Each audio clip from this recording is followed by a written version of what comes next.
안녕하세요. 저는 30대 초반의 여자입니다. 저는 얼마 전 프로포즈를 받고 양가 부모님께 인사 후 결혼 준비를 시작하려는 예비 신부이기도 합니다. 곧 상견례를 앞두고 있는데 마음이 괜히 붕 뜨고 설레기도 하면서 그러네요. 저에게 프로포즈를 한 남자친구는 참 좋은 사람입니다. 3년 넘게 만나면서 화를 내는 거 본 적이 없거니와 저와 의견이 안 맞을 때도 일단 제 이야기를 먼저 들어주는 사람입니다.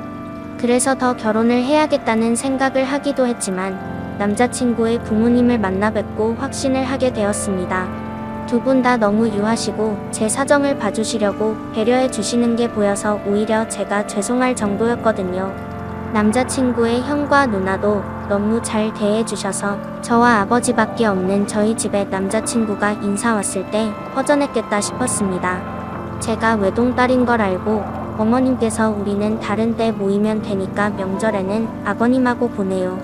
왜 이런 얘기 먼저 하냐면 요즘 아가씨들은 그런 게 스트레스라고 들어서 우리 막내 장가 가는데 오해받을까 걱정돼서 우리 며느리랑 사위는 이미 내 식구니까 우리 스타일 다 아는데 세 사람 맞으려니 또 이래요. 라며 웃으시더라고요. 남자친구 형수님은 곁에서 어머니 그런 건 나중에 말해줘도 된다니까요. 딱 봐도 우리 어머님 아버님 사람 좋다고 다 써있는데 뭐가 걱정이에요. 나는 안 좋은 사람이라 시부모님한테 막 까불어요. 시연씨도 편해지면 나처럼 해요. 어머님 아버님 사이에 앉아 장난치시더라고요. 그러다 남자친구 누나가 언니 아무리 그래도 이 집 딸은 나예요. 맨날 내 자리 뺐더라. 시연씨 우리 집이 딸보다 며느리예요. 걱정 안 해도 돼요. 우리 집에서 제일 문제가 막내인데 걔랑 맞으면 됐죠. 라며 웃으시고요. 남자친구 형과 아버님은 그저 허허 웃으시며 여자들의 수다를 바라보시더라고요. 그 모습이 너무 행복하고 화목해 보여 진짜 가족이 되고 싶다는 생각이 들었습니다. 집에서 저를 기다리실 아빠 생각이 마음이 좀 아프기도 하면서요. 하지만 남자친구가 평소에도 저희 아빠와 아버님을 얼른 만나게 해드려서 친해지게 하고 싶다고 했었기에 얼른 그렇게 되기를 바라기도 했습니다. 두 분 다 취미가 낚시이신데 어머님이 따라다니기 힘들다며 얼른 낚시 친구 만들라고 하셨대요. 어머님은 야외 활동을 별로 안 좋아하셔서 낚시가 안 맞는데 아버님이 혼자 가면 심심하다고 같이 가자고 조르셔서 가신다고 하더라고요. 형수님과 매형네 부모님들은 낚시가 아닌 다른 취미가 있으셔서 낚시는 같이 안 가신다고 하더라고요. 대신 1년에 한두 번씩 같이 모이셔서 여행하신다면서요. 이런 집이다 보니 제가 남자친구와 결혼을 하면 아빠도 덜 외롭고 좋으실 것 같아 마음이 더 좋더라고요. 이렇게 좋은 일이 있는데 저희 엄마는 어디 계시냐고요? 병마와 싸우시다 끝내 하늘나라에 먼저 가셨습니다. 제가 뭔가 해드릴 수 있었는데 축하한다는 말만 남기고 떠나실 엄마이기에 아쉬운 마음과 그리운 마음이 큰 상태이긴 하지만 저는 엄마가 저를 축하해주고 계신다고 확신하고 있습니다. 그럴 만한 일이 있기도 하고요. 저희 부모님은 어릴 적부터 사랑 표현을 듬뿍 하면서 저를 기르셨습니다. 두 분이 모두 도배 일을 하시느라 바쁘셨을 텐데 항상 저에게 사랑한다는 말을 넘치게 해주셨고 안아주시고 뽀뽀해주시고 잘 때도 꼭 안고 주무실 정도로 하나밖에 없는 딸 물고 빨고 우쭈쭈 하면서 기르셨습니다. 저는 그런 부모님이 너무 좋았습니다. 도배풀 냄새와 페인트 냄새가 나는 그 폼에 안겨서 어리광을 부리던 어린 날에 저는 항상 해벌쭉 웃는 얼굴이었으니까요. 동네 친구들도 저에게 나도 시연이처럼 외동이면 좋겠다. 그럼 저렇게 예쁨 받으면서 살 수 있을 텐데 라면서 볼멘 목소리를 내곤 했습니다. 학교에 등교할 때도 엄마는 가방이 무거울까 들어주셨고 학교할 때는 아빠가 데리러 오셔서는 업어서 데리고 가시기도 했거든요. 그래서인지 저에게 짓궂게 구는 남자아이들도 오래가지 않아 멈추곤 하더라고요. 그렇다고 저에게만 비싸고 좋은 물건들을 사주시고 그런 건 아니셨습니다. 평범하게 이종 사촌 언니 옷을 물려 입고 꼭 필요한 옷들만 사서 입었죠. 그래도 나름 학교에서 맵시가 좋다는 소리도 듣기도 했고 제가 입은 옷을 따라 입는 친구들도 있었습니다. 제가 엄마를 닮아 어릴 적부터 키가 크고 살집이 없는 체형이라 그런 탓도 있을 테지만 소위 말하는 옷발이 좋아서인지 태가 나는 타입이었거든요. 엄마는 이렇게 예쁜데 새 옷 입으면 더 예쁠 텐데 미안해. 엄마가 다음엔 꼭 새 옷 사줄게 라고 하시곤 하셨습니다. 하지만 사촌언니 위로도 여자 형제가 없었고 사촌언니와 제가 한 살밖에 차이가 나지 않았기 때문에 옷은 깔끔했었기에 저는 불만이 없었습니다. 다행인 건지 언니와 제가 체형도 비슷하고 취향도 비슷한 데다 좋아하는 색도 비슷했기에 더 그랬던 것 같습니다. 그래서 엄마 옷이 깨끗하기만 하면 됐지 새 옷이 아예 없는 것도 아니고 하면서 넘기곤 했습니다. 그 덕인지 저는 중고 옷이나 구제 옷들에 크게 거부감이 없이 컸습니다. 지금 종종 중고로 구입해 입기도 하고 있고요. 아빠는 그런 저에게 우리 딸은 쌀가마니를 걸쳐도 예뻐 엄마 닮아서 얼마나 다행이냐. 공주님이야 공주님이라며 안아 올려주시며 예뻐해 주셨습니다. 엄마는 그런 저와 아빠를 보며 환하게 웃으셨는데 그 얼굴을 보면 저까지 행복해지곤 했습니다. 정말 기쁜 표정이셨거든요. 엄마는 이모와 시골에서 도시로 상경해 두 분이서 공장 기숙사에서 지내셨다고 하더라고요. 그러다 이모님이 소개를 받기로 하시기로 한 자리에서 엄마가 대신 나가게 되셨다고 하더라고요. 그 자리에서 아빠를 처음 만나게 되셨대요. 아빠는 엄마를 보고 첫눈에 반하셨고 죽자 살자 따라다니셨대요. 할아버지가 도배일을 하시면서 아빠와 고모를 키우셨고 아빠는 할아버지를 도우러 따라다니다가 아예 도배일을 물려받아 하시고 계셨다고 하더라고요. 그 점을 이용해 아빠는 엄마에게 굶어 죽지는 않게 해주겠다며 매일 기숙사 앞으로 찾아오셨다고 해요. 그런 아빠를 처음에는 만나주지 않던 엄마는 점점 마음을 여셨고 이모보다 먼저 결혼을 하셨답니다. 외할아버지와 외할머니는 이모가 결혼할 때까지 기다리라고 하셨는데 아빠가 주말마다 내려가서 농사일도 돕고 잔심부름 해가면서 사정을 해 겨우 허락을 받고 먼저 결혼을 하셨다고 하더라고요. 그렇게 결혼을 하면서 엄마는 일을 그만두고 살림을 하셨는데 갑자기 할아버지가 돌아가시면서 아빠 혼자 일을 하시느라 힘들어 하시니까 엄마도 돕는다고 따라가시는 걸 시작으로 두 분이서 같이 하시게 되었다고 하더라고요. 이모는 엄마보다 2해나 늦게 결혼을 하셨는데 뱃속에 사촌언니가 먼저 생겨 결혼을 하셔서 엄마보다 먼저 엄마가 되셨다고 해요. 엄마와 아빠는 아이를 엄청 기다리셨는데 생기지 않았다고 해요. 그러다 이모가 임신하셨다는 소식에 엄마가 너무 셈이 나서 속이 상할 정도셨는데 그 다음 해에 제가 태어난 거죠. 엄마는 그 이야기를 하시면서 엄마가 생전 너의 이모를 부러워하고 샘낸 적이 없었는데 세상에 아기 가진 게 그렇게 부럽고 샘이 나더라. 온전히 축하를 못했어. 속이 아파서. 그랬는데 너가 생기니까 마음이 괜찮더라고. 라며 웃으셨습니다.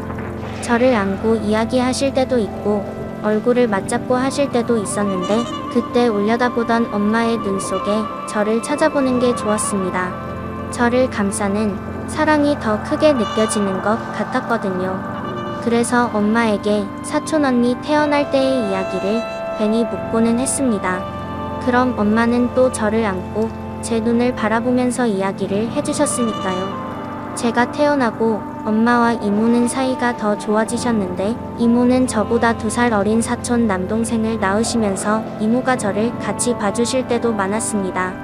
이모부는 엄마와 이모가 같이 다니던 회사에서 만나셨다는데 자세한 내용은 모르고 결혼하시면서 저희 집 근처에 장사를 시작해 이사를 오셨다고 했거든요.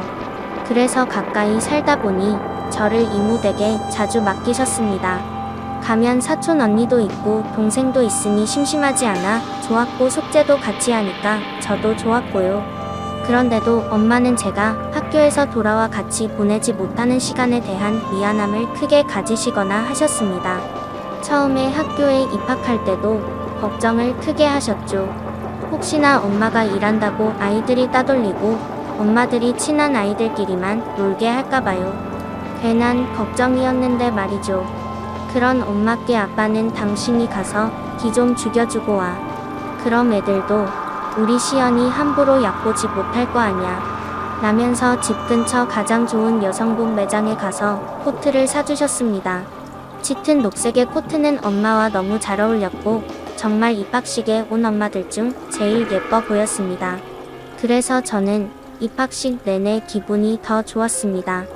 저렇게 예쁜 사람이 우리 엄마라는 사실이 자랑스럽기도 했으니까요.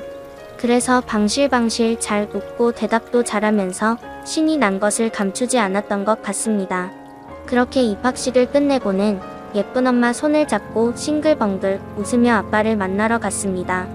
같이 짜장면을 먹으러 가기로 약속을 해놓은 상태였거든요. 아빠는 갑자기 잡힌 일 때문에 입학식에 못 가시는 대신 짜장면은 같이 먹자고 하셨거든요. 입학식에 다녀오면 다 해놓으신다고요. 하지만 아빠는 일이 많으셨는지 서두르셨는데도 다 못하셨더라고요. 그런 아빠를 본 엄마는 이걸 혼자 다 했어요? 힘들었겠네. 여기만 하면 되죠? 얼른 해요. 내가 도와줄게. 우리 시연이가 엄마 예쁘다고 칭찬을 해줘서 내가 기분이 좋아. 당신이 사준 코트 덕 좀 봐서 내가 인심 쓴다. 라면서 코트를 벗어 저에게 주셨습니다. 잘 안고 있어. 엄마랑 아빠가 얼른 일 끝내고 짜장면 먹으러 가자. 라면서요.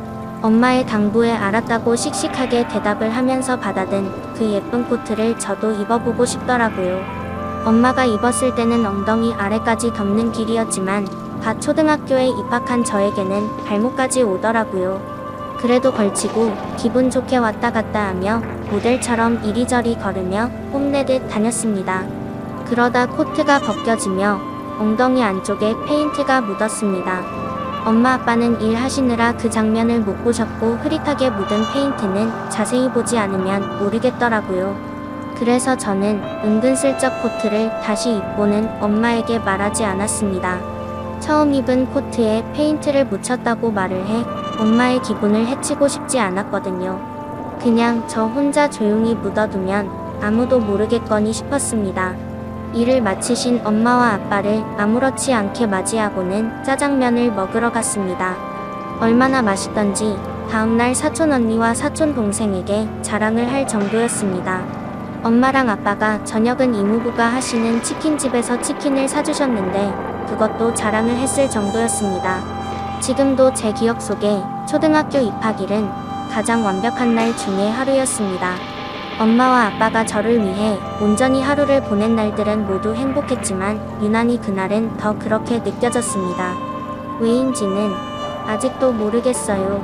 어쩌면 엄마의 표정이 너무 행복해 보여서일 수도 있고 엄마가 유난히 더 예뻤던 날이어서일 수도 있다는 생각을 하지만 엄마는 그 후로 좋은 일이 있을 때마다 그 코트를 입으셨고 그때마다 더 예쁘셨습니다.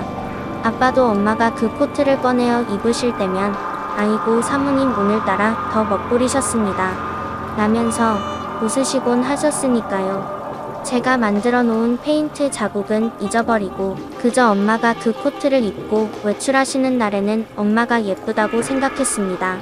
그런 날들은 생각보다 많진 않았지만 엄마의 몇 안 되는 외출복 중 제일 엄마와 잘 어울리는 옷이라고 생각했습니다. 그래서인지 그 코트에 대한 남다른 애착이 있었던 것 같기도 하고요. 그냥 그 코트를 입은 엄마의 모습을 근사하다고 생각하며 더 좋아했던 것 같습니다. 학부모 모임, 친척들 결혼식, 부모님 친구분들, 각종 행사 등등 엄마는 그 녹색 코트를 입고 참석하시며 맵시를 뽐내셨습니다. 엄마, 난 엄마가 이 코트 입는 날이 제일 예뻐 보이는 것 같아. 라면서 엄마를 올려다보며 제가 품에 안기면 엄마는 우리 공주 고맙습니다.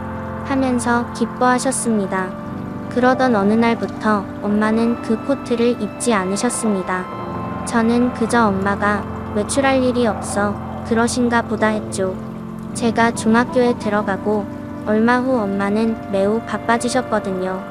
아빠가 사다리에 올라가 일을 하시다가 같이 일하던 다른 아저씨의 실수로 떨어져 허리를 크게 다치셨거든요. 여름방학이 얼마 남지 않은 때였는데 학교에 있다가 연락을 받고 병원으로 달려갔을 때 아빠는 머리에도 크게 반창고를 붙이고 계셨고 허리에도 칭칭 붕대를 감고 계셨습니다. 제가 병실에 들어가는데도 아빠는 일어나지도 못하시고 고개만 겨우 돌리셨습니다. 몸통을 아예 움직이지를 못해 누운 채로만 계셔야 했습니다. 엄마는 그런 아빠 곁에서 손과 발이 된 것처럼 수발을 드셨습니다. 하지만 쌓여가는 병원비를 감당하기에는 저의 집은 여유롭지 못했습니다. 아빠랑 엄마랑 함께 일을 하셔도 겨우 감당을 하며 살던 살림은 아빠가 병원에 계시고 엄마는 수발을 드시는 상황에서 감당하기가 벅차셨을 겁니다. 언제부터인가 집안의 물건들이 작아지고 사라지고 하더라고요. 예를 들면 TV가 작고 낡은 걸로 바뀌었거나 냉장고가 양문형이었다가 작은 크기로 바뀐다거나 하는 식으로요. 아빠에게 선물 받았다며 좋아하시던 반지나 팔찌 같은 작은 주얼리 종류들도 안 보이기 시작했죠. 그러면서도 엄마는 저를 만나실 때마다 웃으셨습니다. 아빠가 오늘은 옆으로 돌아 누우셨어. 아직 일어나 앉기는 힘드시지만 곧 하실 수 있을 것 같아. 식사도 전보다 더 많이 하셨다. 라며 병원에서 있었던 일들을 말씀하시면서도 하나도 힘들지 않으신 것처럼 웃으셨습니다. 아빠는 엄마가 아빠 때문에 너무 힘들어 하시지 얼른 일어나야 될 텐데 시연이한테도 미안해 아빠가 지금 이러고 있으면 안 되는데 라며 속상해 하시기도 하셨는데 엄마는 그런 티가 전혀 나지 않았습니다. 그러다 아빠가 휠체어에 앉아 생활을 하실 수 있게 되면서 4개월의 긴 병원 생활을 마치고 집으로 돌아오셨습니다. 아빠가 퇴원만 하시면 모든 일이 다 해결될 줄 알았지만 엄마의 고단한 일상은 그때부터가 시작이었습니다. 여전히 아빠는 일을 하시지 못하셨고 생활비는 들고 재활을 위해 병원에도 가야 했으니 돈이 필요했죠. 엄마는 그 생활비를 채우기 위해 다른 도배업체 아르바이트식으로 일을 나가셨습니다. 점심때는 집으로 와 아빠를 챙기시고 다시 나가셨다가 저녁에 와서 아빠 재활운동을 도우시고 저도 챙기시고 주무셨습니다. 안 그래도 마른 엄마가 점점 더 말라가는 게 보였습니다. 제가 할 수 있는 일이라고는 그저 열심히 공부해 좋은 점수로 엄마를 기쁘게 하는 것뿐이었습니다. 아빠 다리나 어깨 마사지를 하거나 이야기 상대로 해드리는 것은 당연한 것이니 도와드린다고 할 수도 없었고요. 아빠는 엄마에게 항상 미안하다고 하시면서 고맙다고도 하셨는데 엄마는 그럴 때마다 그러니까 얼른 나와서 각파 나 힘들어 그런데도 어떻게 해. 나는 시연이 아빠가 당신이 이렇게 좋은데 나가서도 당신만 눈에 아른거려서 큰일이야. 왜 이렇게 보고 싶어 맨날 붙어있다가 이렇게 떨어져 있어서 그런가 봐. 라며 웃곤 하셨습니다. 아빠는 그런 엄마를 보시면서 크게 웃으시면서 그래 알았어. 얼른 나와서 당신 고생도 그만 시키고 내가 당신 목까지 일 다 할게. 라고 약속을 하시곤 하셨습니다. 아빠는 정말 그 약속을 지키시려는 듯 엄마가 안 계실 때도 혼자서 움직이는 연습을 하시기도 하셨습니다. 다행히도 발끝까지 감각이 무뎌지지 않았던 아빠는 열심히 재활을 하면 걸을 수 있다고 하셨거든요. 그래서 아빠도 열심히 노력하셨습니다. 그 결과 퇴원한 지 6개월 만에 목발을 짚고 걸으실 수 있었고 제 고등학교 입학식에는 지팡이를 짚고 오실 수 있으셨습니다. 물론 일을 하실 수는 없으셨지만 엄마가 신경을 덜 쓰실 정도로 되신 것만 해도 엄마는 기뻐하셨습니다. 너희 아빠가 저렇게 열심히 하는데 엄마도 더 열심히 해야지. 반찬도 더 신경 써야지. 라면서 저에게 신나서 이야기하셨거든요. 이모랑 이모부는 아빠가 집에만 계시기 시작하면서 집으로 자주 놀러 오셨습니다. 오셔서는 괜히 이 얘기 저 얘기하고 가시곤 하셨죠. 이모부는 치킨도 튀겨 오시고 이모는 반찬을 만들어 오시기도 했고요. 사촌 언니와 사촌 동생은 워낙 자주 오고 가니 따로 인사할 말이 없을 정도로 지냈고요. 아빠가 편찮으신 이후로 언니와 동생은 더 저를 챙겼습니다. 혹시나 제가 소외감을 느끼지는 않을까 배려해주는 게 느껴져 너무 고맙더라고요. 고모는 몸에 좋다는 약재들을 멀리서 보내오시거나 하셨습니다. 따로 엄마에게 연락은 하시는 것 같았고 저에게는 별 말씀이 없어 몰랐는데 아빠는 부모가 보내오는 약재 우린 물을 마시실 때마다 이거 효과 있다고 해서 먹기는 하는데 나보다 너희 엄마가 마셔야 하는 거 아니냐, 살이 더 빠졌어 라고 하셨습니다. 엄마는 더 나은 수입을 위해 가사도우미 일을 하시기 시작하셨는데 아침부터 저녁 때까지 이리저리 바쁘게 움직이시느라 식사도 제대로 챙기지 않으시는 것 같았습니다. 집에 오셔서도 아빠의 하루를 모르시며 겨우 몇 젓가락 드시고는 씻고 바로 주무시곤 하셨거든요. 저는 그런 엄마의 고단함을 덜어드리기 위해 여전히 열심히 공부했고 청소와 빨래를 도맡아 했습니다. 그러면서도 저희 가족은 희망을 버리지 않았습니다. 어쨌거나 아빠는 점점 더 나아지고 계셨으니까요. 누워만 계시면서 식사며 대소변 기저귀를 갈아야 했던 시기를 지나 지팡이를 짚기는 하셔도 걸을 수 있게 되었으니까요. 더 좋은 상태가 되겠다는 아빠의 의지도 강하셨고 그만큼 열심히 운동을 하시고 계시다는 걸 알고 있었기에 희망을 버리지 않고 더 나아지기를 바라며 버텼습니다. 하지만 그 희망은 엄마를 갈아 넣은 토양 위에 피운 꽃이라는 것을 우리 가족 모두 알고 있었지만 내색하진 않았습니다. 저는 제가 대학을 가고 취직을 하면 엄마에게 그만큼 보상이 될 거라는 큰 착각을 하고 있었고 아빠는 얼른 좋아져서 다시 도배 일을 하실 거라고 생각하고 계셨으니까 조금만 더 엄마가 버텨주기만을 바랄 뿐이었죠. 미안함과 고마움에 대한 표현을 그저 각자 자리에서 열심히 하는 것으로 대신하려고만 했습니다. 그게 엄마에게는 희망이라는 이름의 고문이 될 수 있다는 걸 까맣게 모른 채 말했죠. 지금 생각해보면 그러면 안 됐습니다. 고맙다고 말하고 미안하다고 말해야 했습니다. 그러면 엄마가 뒤돌아 한숨 쉬시면서 지친 마음을 달래느라 병드는 일 따위 없었을지도 모릅니다. 그 지친 마음을 너무 등한시하고 당연시하면 안 되는 것이었습니다. 한 번이라도 더 표현하고 말했어야 했습니다. 그랬다면 엄마가 속으로 그런 병이 쌓이지 않았겠죠. 어쩌면 엄마에게 저는 그저 공부를 열심히 하고 있는 것으로 모든 것을 대신하려고만 했던 것 같습니다. 그게 엄마가 좋은 일이 아니라 저를 위한 일인데도 엄마가 저를 사랑하는 그 마음을 이용해 엄마에게 월권을 행사한다는 것을 몰랐던 거죠.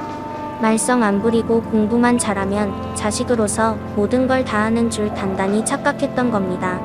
건방지고 웃기는 일이죠. 결국 성적 좋은 대학 가고 좋은 회사 가는 건 엄마가 아니라 저였는데 말이죠. 그저 저의 미래를 위해 제 할 일을 하는 것뿐이었는데 마치 엄마를 위해 대단한 일을 하는 양 굴면서 부끄러운지도 몰랐습니다. 엄마는 그런데도 저에게 엄마는 우리 시연이 덕에 살아 고마워 라고 하셨습니다. 제가 고등학교에 가면서 아빠가 빨래나 청소를 하시고 반찬과 밥도 하셨거든요. 그런데 가끔 제가 아빠를 챙긴답시고 뭐라도 해놓으면 그렇게 좋아하시면서 그렇게 말씀하시면서 저를 품에 안고 볼을 부비면서 웃으셨습니다.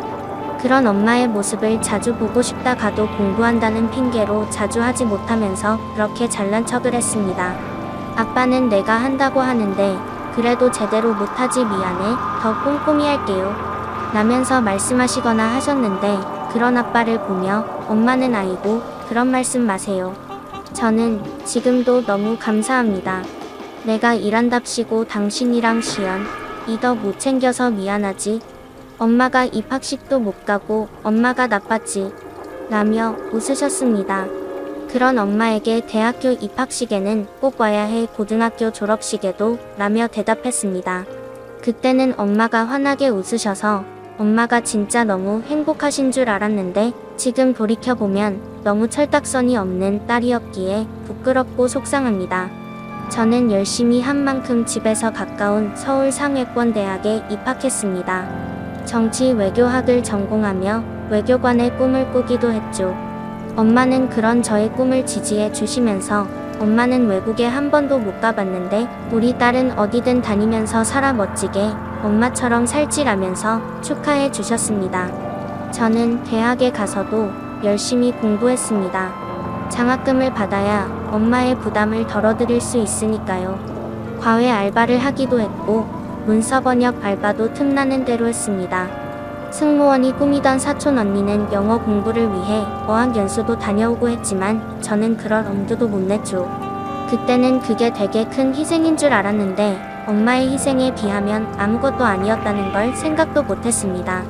그렇게 저는 3학년까지 올라가며 내내 성적 장학금을 받았고 모두들 제가 외교관이 되기 위한 공부를 시작하기 위해 준비를 할 거라고 생각했습니다. 4학년에 올라가면서 저 역시도 그렇게 생각하고 준비를 하기 위해 이런저런 정보들을 모으기도 했고요. 하지만 저는 이내 일반 기업에 취업 준비를 시작할 수밖에 없었습니다. 돈이 필요해졌거든요. 아빠는 여전히 직평해를 짚고 다니셨지만 전보다 더 걷고 움직이시는 것이 부드러워지셨습니다. 아빠는 재활을 꾸준히 하시면서도 더 이상 벌이가 없이 사실 수 없다면서 작은 로또방을 시작하셨습니다. 장애 등급을 인정받으면 차릴 수 있다면서 여기저기 알아보시더라고요. 엄마가 열심히 일해 모은 돈으로 크지는 않지만 작은 로또방을 차리실 수 있게 되어 아빠는 이모부 가게 근처에서 장사를 시작하셨습니다. 엄마는 너무 기뻐하시면서 우리 남편이 이제 돈 버니까 나도 더 열심히 해야겠네라고 하셨습니다. 그러면서 정말 더 열심히 일하셨습니다. 아빠가 아프시면서 지은 빚도 거의 다 갚았다며 너무 좋다고 하셨습니다.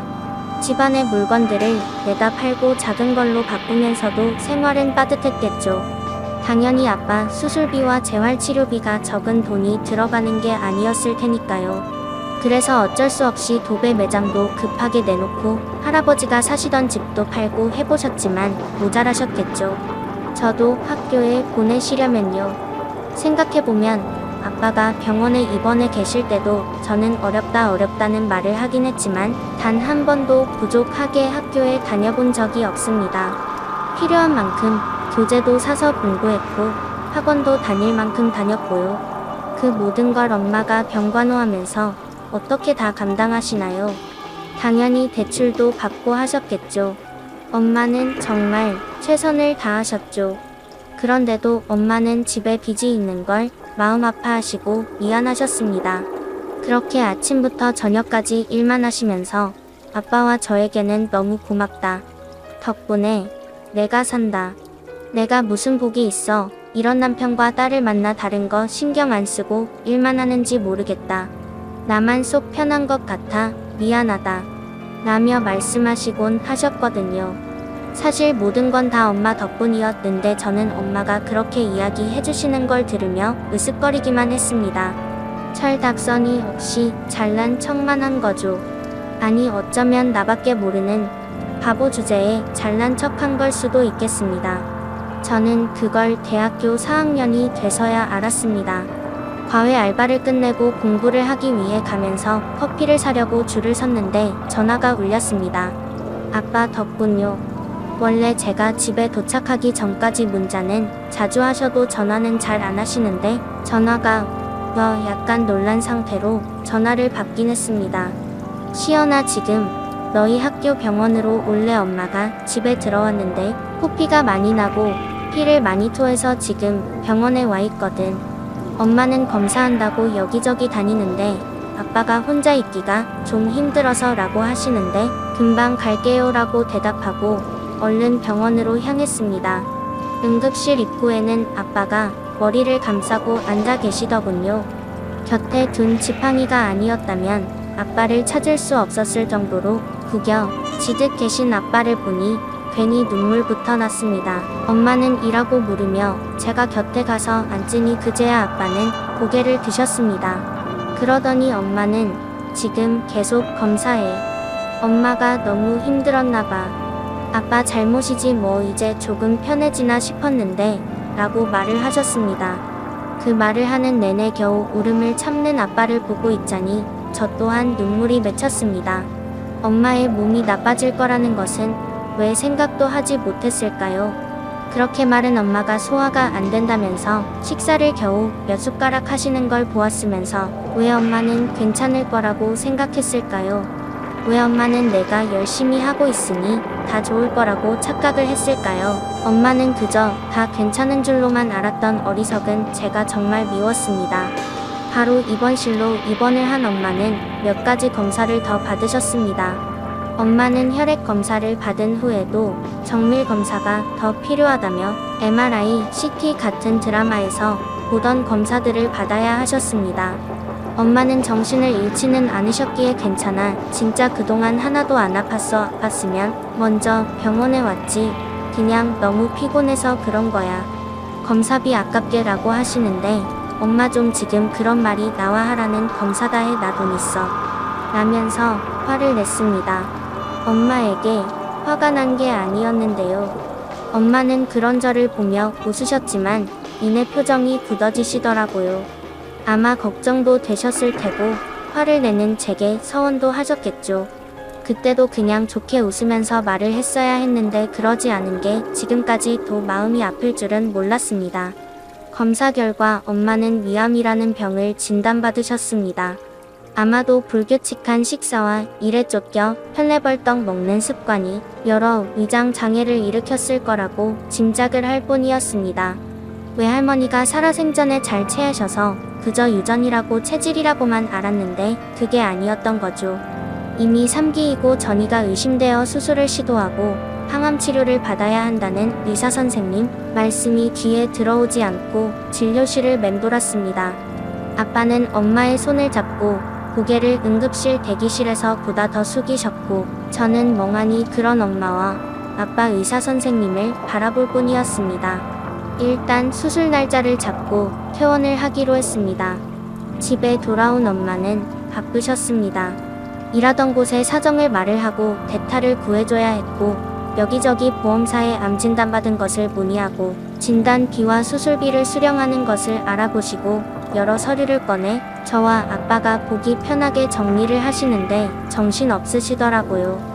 아빠에게는 보험증서와 통장 공과금 처리를 어떻게 하는지 알려주시면서 나 수술하고 있으면 당신이 수고 좀 해줘요. 내가 누워서 할 수가 없어서 그래요 라며 웃으시는데 그조차도 힘들어 보였습니다. 그제야 그게 보이더라고요. 엄마가 웃는 것조차 지쳐 있었다는 것이요. 저에게는 엄마가 예전에 생활이 어려워서 결혼 반지랑 장신구를 다 팔았지 뭐니 그때는 한 푼이 아쉬워서 팔았는데 이럴 줄 알았으면 결혼 반지라도 둘 걸 시연히 물려주게 라며 웃으시더라고요. 그러시더니 병원에 가시기 위해 옷을 챙기시는데 옷장이 휑하더라고요. 정말 일하실 때 옷 말고는 없는 그 옷장을 보는데 눈물이 핑 돌았습니다. 엄마 옷 좀 사야겠다. 이게 뭐야 입을 만한 게 하나도 없네. 엄마 전에 왜 아빠가 비싸게 사줬던 그 코트는 어쨌어? 그거 엄마한테 잘 어울렸는데 라고 물으며 괜히 엄마 옷장을 뒤적거렸습니다. 그거 진짜 예뻤는데 옷감도 도톰하고 좋은 옷이어서 비싸게 팔았지. 그때 구제옷집에 돈 될 만한 옷은 다 팔았어. 그 돈도 아쉬워서 라면서 엄마는 또 웃으시더니 아휴 그런 얘기는 그만하자. 엄마도 이제 다 나으면 옷도 사입고 장신구도 사고 할 거야. 수술하고 항암 치료 잘 받고 얼른 나을 테니까 시연이는 외교관 되는 거나 신경 써라고 하시더라고요. 저는 아무 말도 못하고 울었습니다. 엄마는 좋아하는 옷조차 포기하고 살아온 그 시간 동안 저는 모든 걸 누리며 살았으니까요. 엄마의 그런 희생을 모르지 않았으면서 약간씩 도우며 대단한 일을 하는 양 착한 척하면서 말이죠. 그런 저의 허영과 자만에 대한 대가로 엄마는 병들어가고 있었는데 그걸 모르고 있었다는 게 너무 부끄럽고 미안해 울었습니다.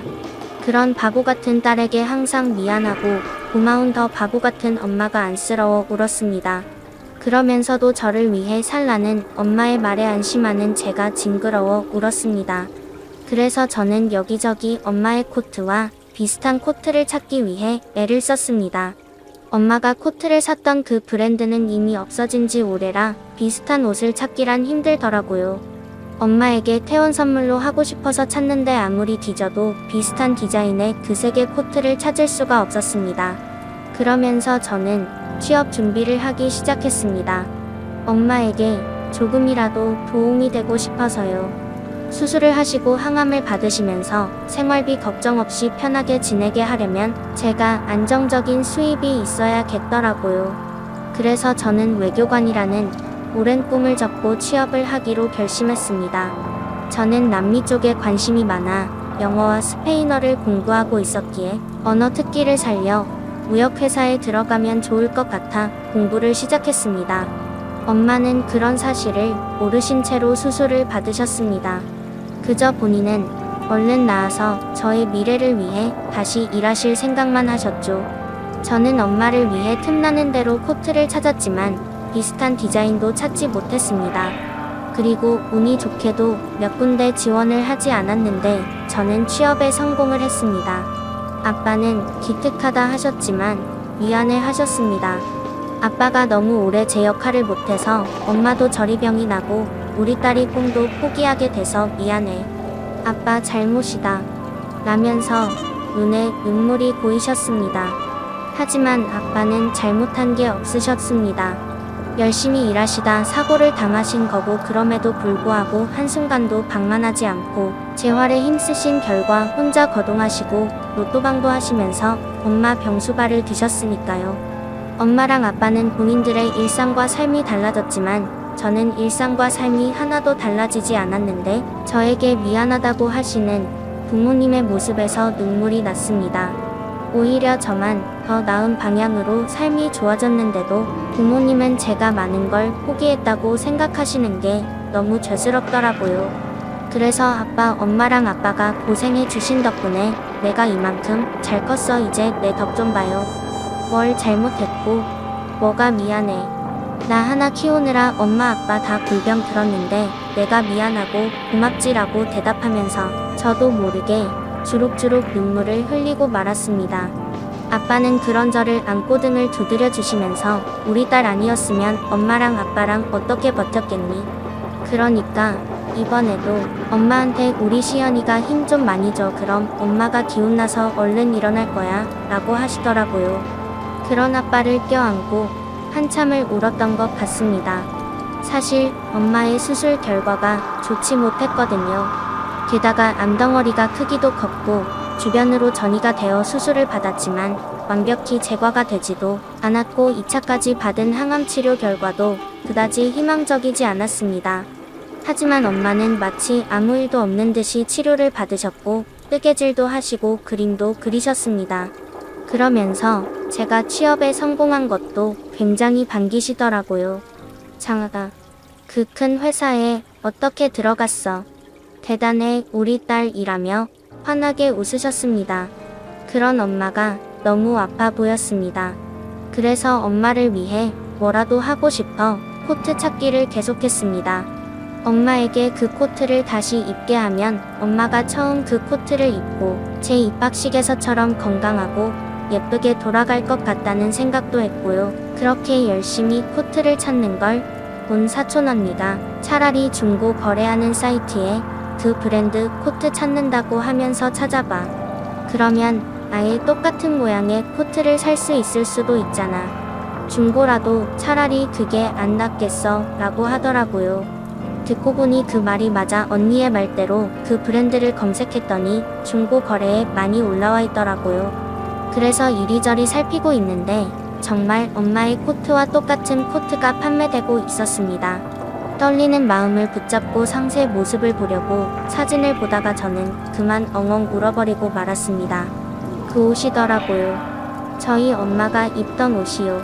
엉덩이 안쪽에 묻은 페인트 자국 사진을 찍어 전에 부재 매장에서 구입할 때부터 있었는데 세탁해도 안 지워지더라고요. 있는 데는 아무 이상 없습니다.